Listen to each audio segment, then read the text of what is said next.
Are you on edge? We live in challenging, edgy times, so let's lean in.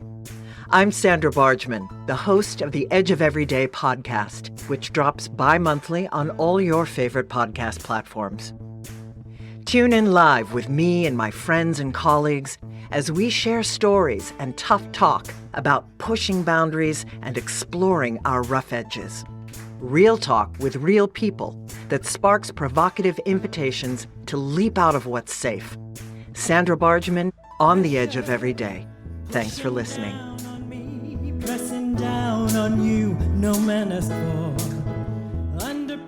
Hello, everyone. I'm Sandra Bargman, and welcome to the Edge of Every Day, now at MaximizeU.life and streaming on all your favorite podcast platforms. Are you a change maker? Do you walk between worlds, between cultures, between systems? If you answered yes to any of these questions, the Edge of Every Day is the place for you. In a nutshell, this podcast is about pushing boundaries and exploring rough edges. Through conversations and shared stories with friends and colleagues, it's my hope that we can begin to understand our edges. And what I mean by edges is those places where we are fearful, those places where we are resistant to change, those places where paradox and contradicting identities live in our beliefs and in our understandings, both individually and collectively. We live in edgy, challenging times. We cannot keep looking away from the ugly, from the difficult, and silence is no longer an option. Life isn't black or white, it's both, and I want to talk about that. I want to face the tension of paradox, and I want to engage in the hard conversations. I want to explore the rough edges between our light-filled brilliance and our dark, shadowy corners. Because the more we recognize our own edges and get real about them, the more we can help others to do the same. And that, I fully believe, can help to change the world. So, thanks again for tuning in.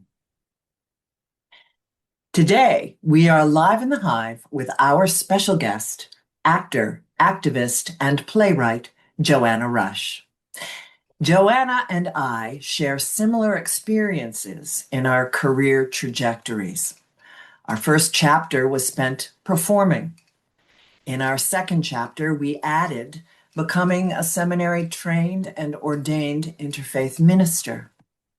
And in our third act, we've layered on the roles of activist and political junkie, loudly sharing our own voice in our artistic expression. Loyal listeners may recall that I had Joanna on the Edge of Everyday podcast April of 2024 for the episode entitled The Edge of Artistry, Aegism and Activism, No Malarkey, during which Joanna and I talked about her most recent one-woman show, No Malarkey, directed by the late, great Lynn Taylor-Corbett. Joanna is masterful at mining both the trauma and the comedy from her life to explore the themes of rape, abortion, religion, feminism, ageism, climate change, and voting rights, to uplift, educate, and empower her audiences. It's episode 8, so you might want to go and listen to that compelling conversation.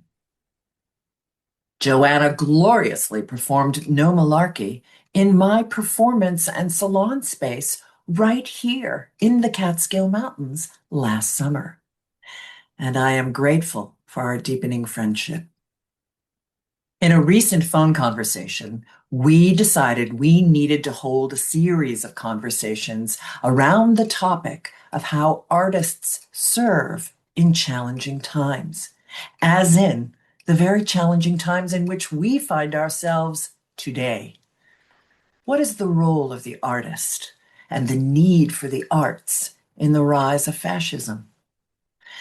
As Jill Medvedow, Director Emerita of the Institute of Contemporary Art in Boston, said, "The arts possess a truth-telling power to shape and narrate our shared history, a power to change whose stories are told and by whom. End quote. Artists are facing censorship, funding cuts, and fear under DJT's second term as political repression reshapes the cultural landscape. How are artists of all ages and gender showing up to move the needle forward and to address the issues of today? Let's dive in. And without further ado, let's introduce our guest. Joanna Rush is a playwright, actor, dancer, interfaith minister, and author. Originally from New Jersey, she moved to New York City to dance with the famed Rockettes and went on to work as a dancer, choreographer, and actor on both coasts, on Broadway, off Broadway, and in regional theaters across the country, as well as in film and television. Joanna is a seminary-trained interfaith minister and counselor and received ordination through One Spirit Interfaith Learning Alliance. As a playwright, she wrote Kick, It's Not How High, It's How Strong, formerly titled Asking for It, and has performed it off-Broadway and in colleges and theaters across the United States. She was nominated for the Off-Broadway Alliance OBA Award for Best Performance in a Solo Show. Her book, Kick, It's Not How High, It's How Strong, authored in 2016, is, quote, based on intimate reflections by Joanna Rush, a former Rockette. This powerful story of rape, betrayal, and redemption has taken the form of a renowned performance piece and now is available as a memoir with a dash of fiction thrown in. I love that. You can find Joanna's incredibly full CV in the show notes, and we will include her website and all of that at the end of our conversation. Welcome, Joanna Rush. Thank you. Do I have to sing it back? Thank you, Sandra. You inspire me to sing. Welcome. Oh, it's a pleasure to have you, Joanna. Thank you for agreeing to come on and for being excited to have this series of conversations. It's really powerful. Thanks. Yeah. So, I always, as you know, like to share how I know my guests, and you could go back and listen to episode 8, listeners, but and it will be more extensive. But real quickly, Joanna and I sort of learned of each other because we were both performers that had gone to seminary, and people who knew both of us were telling each other that we needed to know each other, but we really didn't. We just knew of each other and then followed each other on social media, and until very recently. Yeah. So I'm going to start with a question that I always ask, but I have two questions I like to ask all my guests, but I'm only going to do one because I'm really excited to dive into our conversation. But I think this first one is always so potent, and in light of our conversation, it's made me think about the identity that I lead with. Again, it's always evolving, this question. That's why I love it so much. What identity do you, Joanna Rush, lead with? Actor. I love that. Yeah. Creative. Yeah. So Yeah, that's that's you walk through the world with that as sort of the most outward identity that you relate to. yeah, and I think it's it informs everything else that I do Mhm. and everything. Yeah. Obviously writing, characters and all of that. It always comes from an acting place. And I think that's what I knew I wanted to do like early Yeah. in my life. When you popped out of the womb. When what? I'm sorry. When you popped out of the womb. Yes, I popped out of the womb in a very unlikely place, but But I knew in my soul that was my calling. Yeah. Hmm. Yeah, I did too, and I love that answer because I think people who are actors, who are performers, who are it's a true calling. It really is a spiritual calling. And that's what, it's interesting. When I went to seminary, there were a handful of people that couldn't connect the dots between being an actor and a performer with becoming an interfaith minister and going on any kind of grand internal spiritual quest. And I, there was no way that I was able to explain that. It just made great sense to me. It was they were one and the same, it just had a different title. They were both ways of knowing oneself more deeply. And I think that's why I so agree with leading with actor. And of course, while I was doing the research for this, I was thinking, yeah, you lead as a creative too. I mean, because it does inform everything that you do, Yeah. Sandra. Yeah.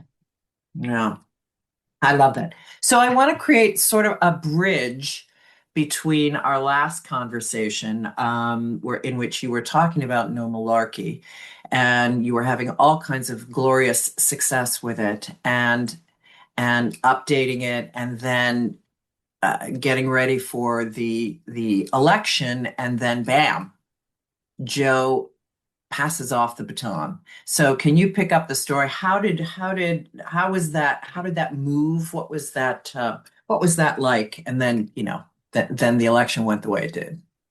Tell the story of No Malarkey. Yeah, no malarkey, and this is no malarkey. Um it was such a pleasure to do up until Gaza. And Yeah. I I mean, you can't take the love out of this work, and I really felt because Joe and I were born the same week. It's a And very I funny just show, people.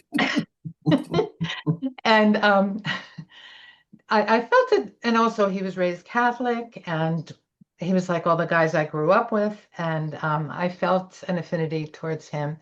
And in the beginning of Gaza, I was like, oh, he'll get over this. He's got to see not Netanyahu, yeah. Netanyahu, right? He's got to he's got to grow, and get rid of that. So it started to taint the work a bit. And Lynn Taylor-Corbett, my director of 30 years, really, she directed 4 of my plays, she was very busy with her Distant Thunder musical that opened off Broadway around the time that Joe and Kamala and this whole thing was happening. And she was dying. And so basically, I let go of the no malarkey between Gaza and then Kamala and Lynn. I let go of no malarkey, Mm. and it's in somewhere in my computer. I don't know, but the whole thing makes me sad. And as a matter of fact, I'm doing as minister and actor, I'm doing a celebration of life for Lynn in the fall for a Broadway version. Oh, And I know, and I oh, already did I'm one for so, the family. oh, She's an Joanna. incredible, incredible human being. I'm And so sorry for your loss. yeah, and I was thinking, and then her son Sean Taylor-Corbett asked me if I would do a piece from one of our plays. And the last thing I would think I would think of would be no malarkey. But I know Lynn died a week before DJT was inaugurated. She did say many times, I can't go past this. And I forgot to mention, she dealt with 38 years of cancer. So, Oh, um, yeah, so she worked through it. I don't think she missed a day of work. She was an amazing person. And anyway, I thought, you know what she would like me to do? And I feel very connected now. I think she would like me to do the section on Joe, where I stand up for Joe, because I know she would be so alarmed about how he's being treated with the cancer. Yeah. That and also we had conversations during the administration, the Biden administration, when we were working on the piece, we had conversations about how the destructive the things people were saying about Joe and investigating his son, and they knew he lost two children, and it just was so painful. Yeah, devastating. And so that's what I'm going for her celebration of life. I'm going to do the scene where Joe falls off his bike. Oh, You know, that's and the guy makes fun of Joe for falling off his bike, and I yell at the guy, um, should I do yes. it? The guy says, what does he say? Oh, I was standing behind him. This really did happen. I was standing behind this guy at the checkout counter at Walgreens. I was getting my shingle shot, and this guy was at the counter, and he turned around and he yelled, "Let's go, Brandon!" And I didn't say anything. And then he says, "Fucking guy fell off his fucking bike." And I said, "Yes, but did you notice how quickly he got up?" And the guy says, "A lot quicker than you, Grandma." "Oh, yeah, dick brain. Can you do this?" I think Lynn would really like Yes, they would. Oh, it. Lord knows in times of Thank you. grief. And now they're so mean to him about the cancer. I just can't. Yeah. No, it's they're just well, that's the fun for them. The cruelty we have learned is the fun. And there is no bottom to this well, and it's incomprehensible for me. And the Tapper's book, like for real? Well, that's what media is focusing on. We have a felon. I dismantling democracy. And let's talk about Joe Biden's health. Yeah, I mean Yeah, I don't even want to go down that rabbit hole any farther. yeah, That's a separate podcast. And not one I don't even want to amplify that any more than this. Ugh. yeah. But yeah, that'll be wonderful. And thank you for sharing that. And folks, if you're just listening, you have to go and watch the video because she did the kick. She did the kick right here, live on video on the podcast Edge of Every Day. I love it. Okay, so you said you don't know where the state of no malarkey is, and maybe it has had its life. I mean, I know that it was very no malarkey is very connected to the Irish, to the Catholic, to that whole and certainly the administration that we have now is not to be celebrated in comedy. Although I'm sure it's great fodder for comedy for a lot of people. I rest assured. I just haven't watched any because I refuse. Um, but so what is on the docket for you in terms of your sharing your own voice? Um, uh, and what do we talked a little bit about this in our pre-chat and the idea for this about the joy of being an older woman and finding the courage to really share one's strong voice in our artistic expression. So, what are your thoughts on that? How has that journey been for you? And what is percolating now for you in terms of what political comedy and statement are you wanting to make right now? Yeah. I'm really glad you asked that. And you said something, uh, it went out of my head. That's not because I'm old, it just went out of my head. Something that you just said that was really interesting. But um, well, I've had to change a lot. I mean, I always look for the humor. It's like the edge, I always look for the humor in the darkest places. And as you said, I've written about and performed about rape and religion and, and all kinds of things. Um, Lately, since, well, right before the election, it's been really hard for me to find the humor in Yeah. what's going on now. It's been actually so painful. Yeah. Um,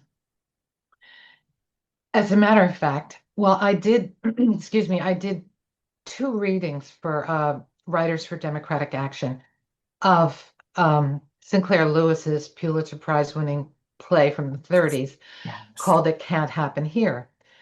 We did one in August, and I thought we did it in New York, and but they did it all over the country. And I thought, well, we're preaching to the choir, but in August before the before the election. But people were really, it wasn't that anything was new to them, um, but they were really fearful. The people in the audience were really concerned. I remember one man saying, it's not that it's not just if he gets in, it's not just that horribleness, but it's also I don't want to live with people like that. I don't want to live in with Trumpism. Yeah. And anyway, that was August, and then I was really struggling to write and everything, and I am an Irish citizen. Did I tell you that? You did. Probably So right. It's dual citizenship. dual. And so we had another reading on October 27th in New York of It Can't Happen Here. But before that, the leading up to the election was so stressful. Yeah. And I got my citizenship many years ago, thinking that, we were headed for some rough times and I'd better have a plan B. But so we left for Ireland in October, and it was going from that mishegas into pure love. Just, Mm. first of all, no guns, Yeah. but love and storytelling and beauty and Myth making and fairy tales. Yes. yes, we Yes. drove along the wild Ceremony and Atlantic. ritual. Yes. Just awesome. And I Mm. had to come back for this reading on October 27th. I'm sure that date will ring a bell with you. It was the anniversary of the Nazi rally in Madison Square Garden in the 30, not six, was it? Yeah. 30. Yeah. Anyway, I wasn't alive then, but it was that anniversary. And I stayed in New Jersey with friends and took the train in on the day of the reading to Penn Station. And when I came upstairs, it was a sea of red. Yeah. And Couldn't have fathomed that how people would want to show up for this and celebrate that oh, day.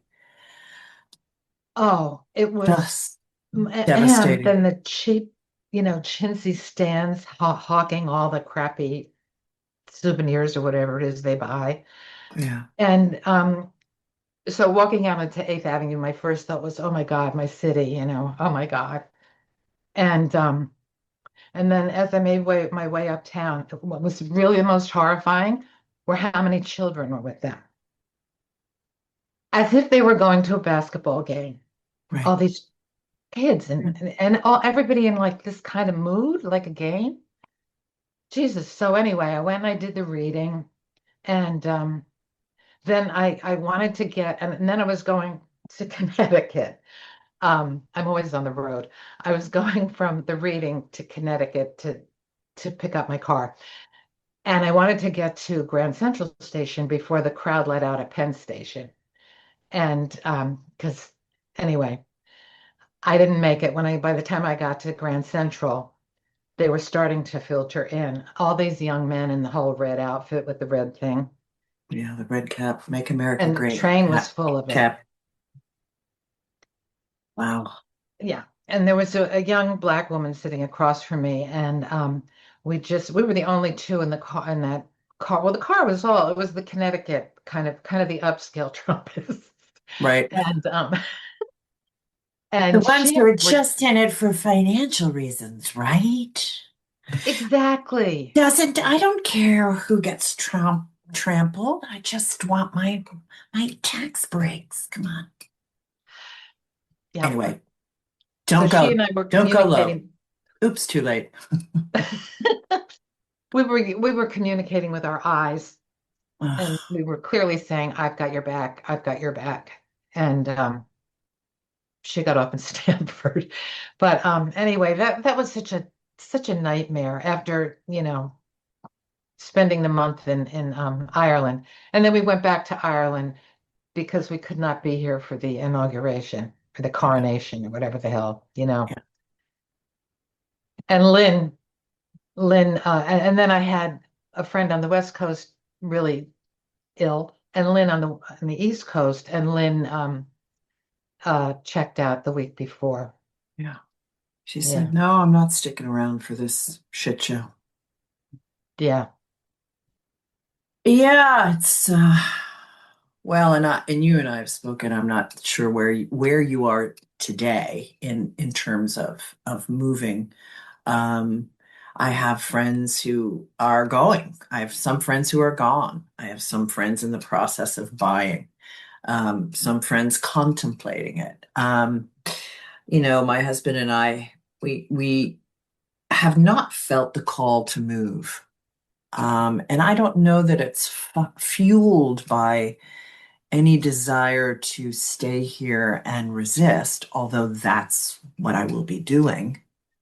I think it's really more fueled by the fact that I feel that where I'm located is in a healthy place and a good place, and where I can remain creative and still continue to work in my little venue and to get into the city and to keep creating and getting my voice out there as creatively in a way that's artist led, artist inspired and shared. I mean, I remember watching your show thinking, I'm so proud of that woman to do step into stand up like in your third chapter. And I mean, of course you were always a comedian, and I'm sure you did lots of comedic roles, and I've seen some of the stuff that you have on your YouTube, or that's on YouTube. I don't know if it's your own channel.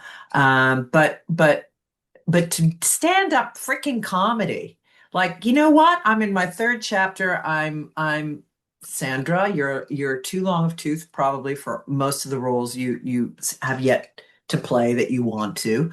Go and write something. Go and do something for yourself. And it is this age where you feel emboldened to speak up in a way that I know for me, I can't speak for you. I probably am speaking from you, but I know for me, I have never been.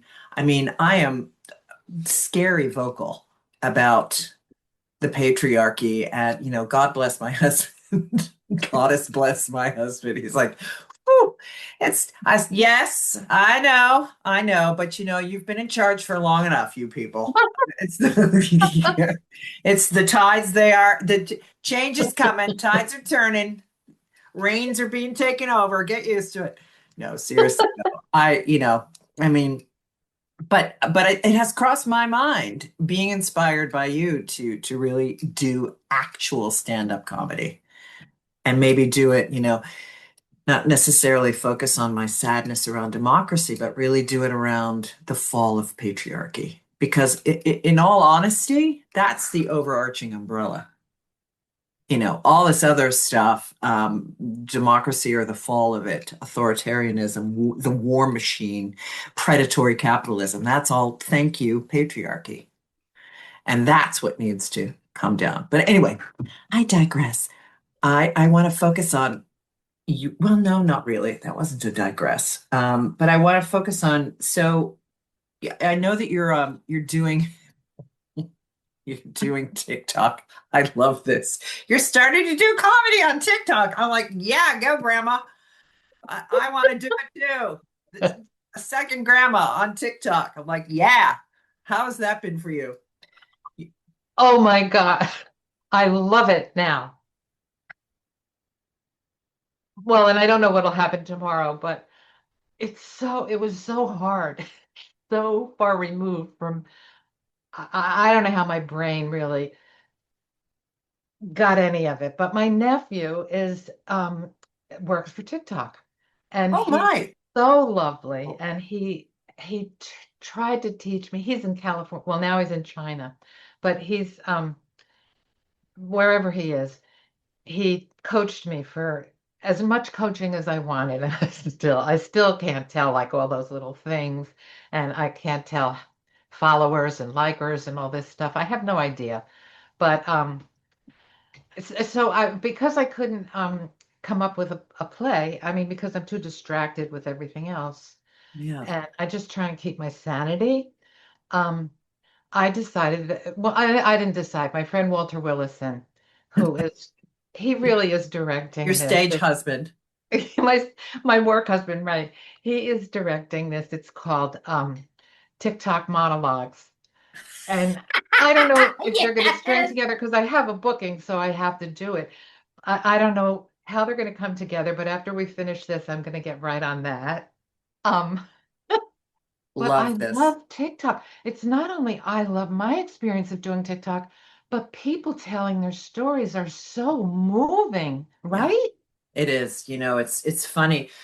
I I got onto TikTok and I'm fully addicted now. I mean, I like watch it every single day. Um, Right. and a few times a day. And completely admit that. I'm not proud of it, but there we have it. Um, I'm clearly not proud of it because I'm announcing it here. But a girlfriend of mine, my dear friend Leslie Michaels, who is no longer with us, she wrote the book On the Shoulders of Mighty Women, and she asked me to. I was a contributing author to it. She pulled me into my title of author. Um, Glorious friend, but she out of nowhere says, "You know what? You know what the perfect platform for you is TikTok." And and I was like, "What?" Like never looked at it, thought about it. And in my mind, it was very like young Kardashian wannabes talking about makeup. And, and by all means do that if that's what floats your boat, but it doesn't float mine. And I was like, no, that's for kids. And she said, no, no, just get on it. Just check it out. Start an account and just check it out, and then we'll talk. Well, I'll tell you within 10 minutes, not even. I was like, oh, I get it. And I'm following political people and I'm following comedians and journalists and historians. And yeah, and I have sort of my junk too. I like homemade cleaning products and cleaning and and upcycling furniture and thrifting. But yeah, I mean the amount, I mean unbelievable amount of academic information and research right there on TikTok. So when people make fun of TikTok, I'm like the first to be like, "Oh no, no, you've clearly never been on it." You know. Right. So I Right. love this, the TikTok monologues with Joanna Rush. I'm just loving it. And Walter said, he said, first of all, he told me what I had written was not a play. So I thank him for that.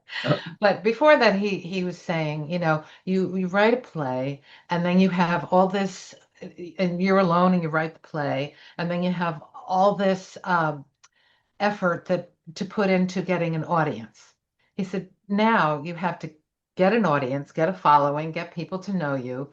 Then when you put on your play, you have an audience, hopefully they come out. I don't know, but yeah, but it makes sense. I mean, it's a big switch, Oh, a way of completely. thinking, but I think we have to be Meet the like that. We have times. to be able to turn on a dime right now. And well, that's the power of the artist. That's the power of the artist. They do turn on a dime, and they are really capable and very gifted in that category. And I love the idea of, with the barrage of scary shit that reading about what's in the big beautiful bill, all the stuff that's hidden in the bill, to get on TikTok and to do a quick little blurb, like boom, that addresses it fulfills a creative urge. It fulfills the sharing of the voice urge, the getting your voice up and out in the world to inspire others to do the same. It really ticks all the boxes, and not in a big way, in a way that you can handle in these challenging times, like smaller bites. Totally get Yeah. that. It's Yeah, and the way you can handle that's exactly right. Like the two people that just jumped out at me this week is a young woman who talked about she's very young, she's like 20 something, and she talked about she would never be able to have a baby. She wouldn't be able to afford to have a baby. And she's really very empathetic person, and she would be a great parent. And she would, watching her. It was just heart-wrenching. yeah. And it just made me think, what the fuck are we doing to our young? It's just so it opens us up. I mean, yes, we have a lot to share, but we have a lot to take in and to grow with. And the other thing, and he started following me today, is a farmer. So um he just simply tells his story, and he's in the middle of Iowa or something. And just I've seen him. I think I know who you mean. right, he's getting known. Yeah. And trying to just share how you voted against your best interest. And this is why, as a farmer, and let me break it down. And I'm one of you. So, there's no need for name calling and for not understanding that I have the exact same goals and needs as you do. So it's not liberal versus conservative. It's human being, and this is our world, and this is how it's being affected by this corrupt administration that is not doing anything that they said they would do for you, that you voted for. Oh God, yeah. Yeah. And I think it was you who said no wonder they're trying to get rid of TikTok. Yeah, totally. It's just opening hearts right and left, I think. Yeah. Well, and people are, the community, which is, of course, what we need in these challenging times most of all. It's a community building in its way. It's community building.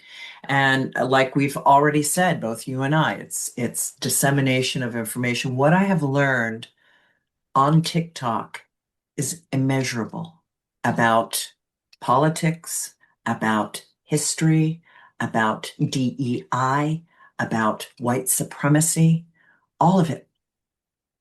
As much on TikTok as I have read anywhere else.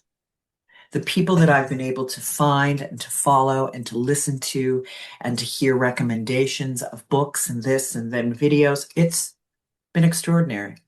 And yeah, it's really contributed to this political junkiness of ours. Thank God we have it. Yeah. When my friend Betty Ann was in the hospital in LA, I was out there, and her mother is 98, and she was flying back and forth from St. Louis, and she said when she was growing up, because we worry about the dumbing down, and I mean, thank God we have TikTok and people can go there for information because they're taking so much out of schools and everything. And Thelma, her mother, who's 98 and grew up in Missouri, I think, said that the teachers used to teach what they were supposed to teach. And then they would say, but this is what really happened. And they would, she said, somehow we got our history. But they Wow. didn't have, anybody looking in the classrooms or, there was Breathing over like we do today. yeah. Well, this And is I a guess great. that's what teachers will have to do today. I mean, Oh, they will. totally. Well, and with the arts funding and the kids programs being unfunded, it's just jaw dropping. If nothing else, if there's somebody in the Midwest that voted for Trump and they don't care about the National Endowment of the Arts, They don't care about going to the Smithsonian. What they probably do still care about is an after-school program that's been funded by it, that their kid is a part of. Their kid Yeah. sings in their little choir. You know, that I mean, Yeah. it's just well, what listeners, what inspired us to even go down this path and to have it morph into these what I hope are many conversations with you, Joanna, is that Joanna reached out to me about something that she felt wasn't being discussed as much as it should be, and that was the tech bros and how, the whole how Elon Musk and the tech bros were taking over. And where are my notes on that? Where are your little notes? Yeah, the technate of America. This Elon Musk drawing on the ideas of his maternal grandfather, Joshua Norman Haldeman, the key proponent of the technocracy movement, which started in the early 1930s in the US, then spread to Canada. It proposed the creation of the technate of America. This would do away with borders, merging the US, Canada, Mexico, Central America, and Greenland into a single nation under a regime of engineers and technicians. Yeah, that we have moved into the we are no longer obviously in the industrial age, we're in the technology age, and that we don't need countries, we need corporations, and that we need to buy, we need to become consumers of which company we want to be a part of, which government we want to buy into, which tax structure we want to buy into. I mean, it's bizarre stuff that like the nation state is over in this philosophy. And Peter Thiel and what Yarvin is the name? Curtis Yarvin. Curtis Yarvin is, the big brain behind the pushing or one of them, and has mentored Peter Thiel, who mentors our very own hillbilly VP, JD Vance, of many names. Yeah. And to see all the tech bros in line at the inauguration was just jaw-dropping. I could not watch the whole thing.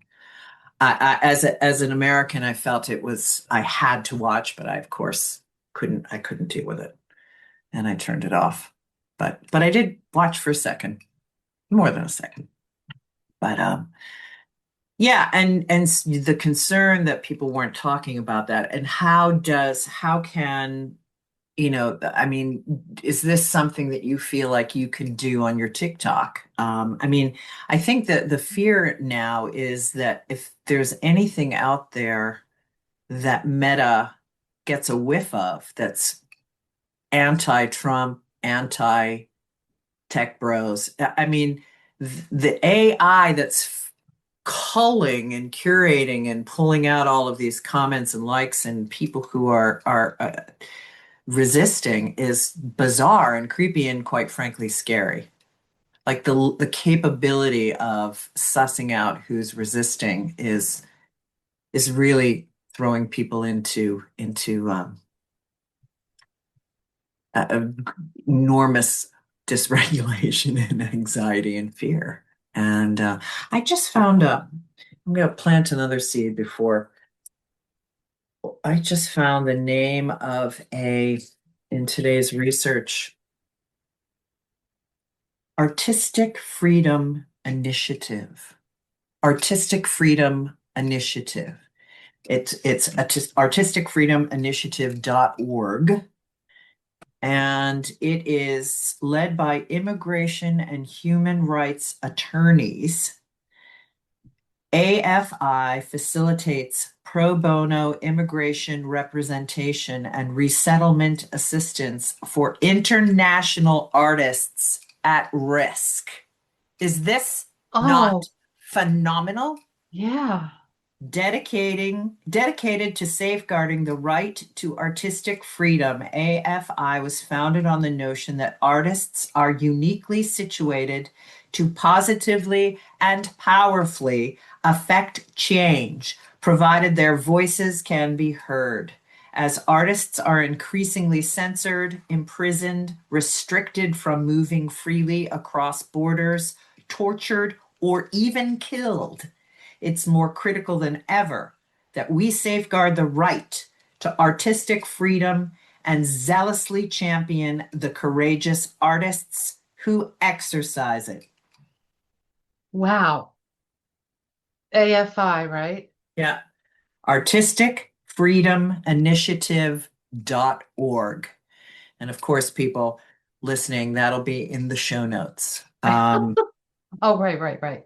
But Um, um, but yeah, I mean the how do I mean how are tech bros? Who's making what kind of art is being created now that deals with that?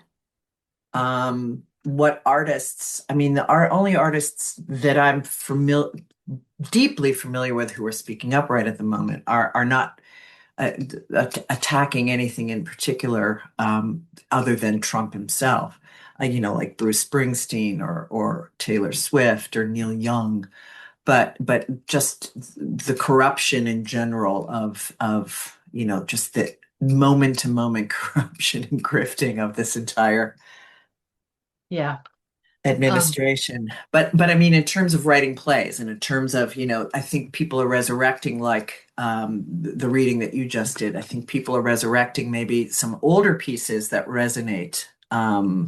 Nothing's popping to my mind off the top of my head. I just read something that's coming to Broadway. I can't recall it.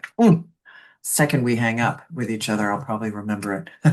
a revival coming? Yeah, it's a Oh, yeah. revival of something that resonates with the times. But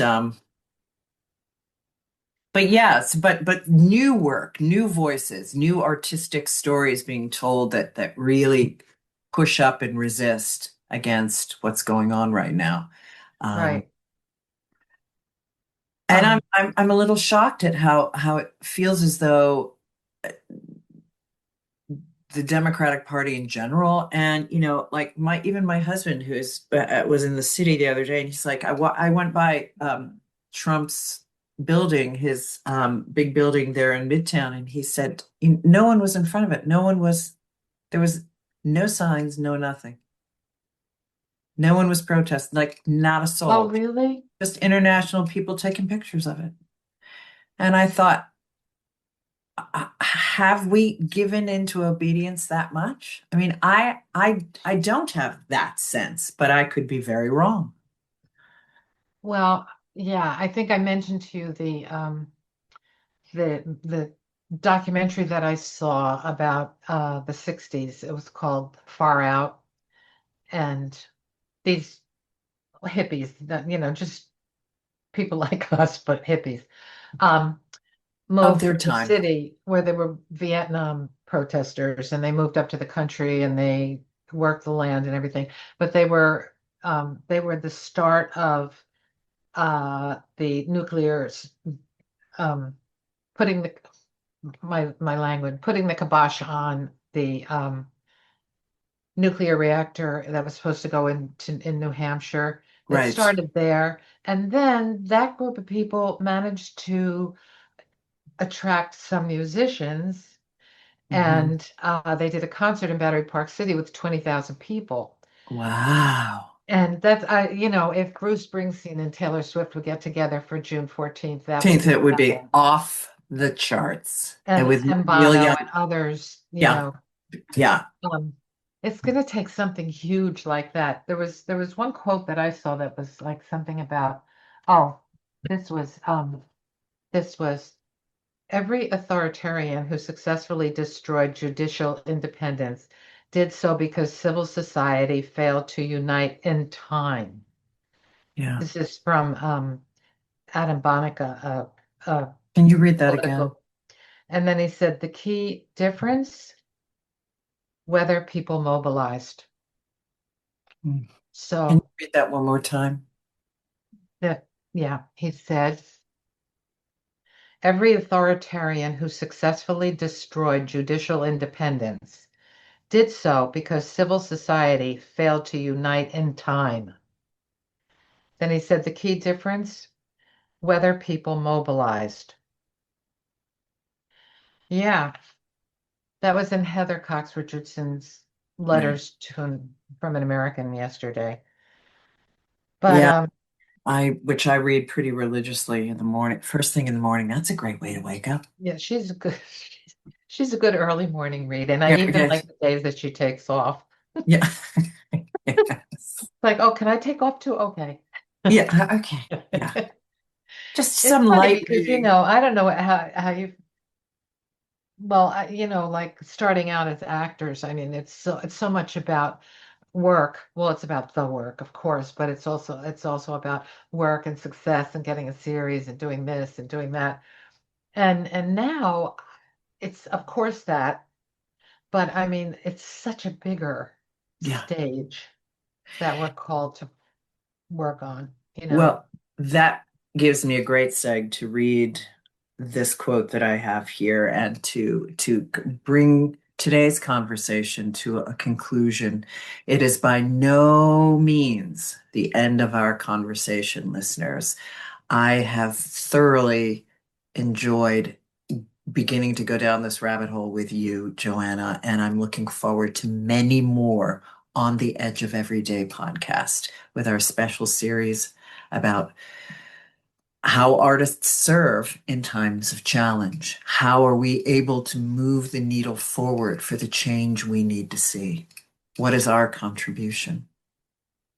So I'll read this quote.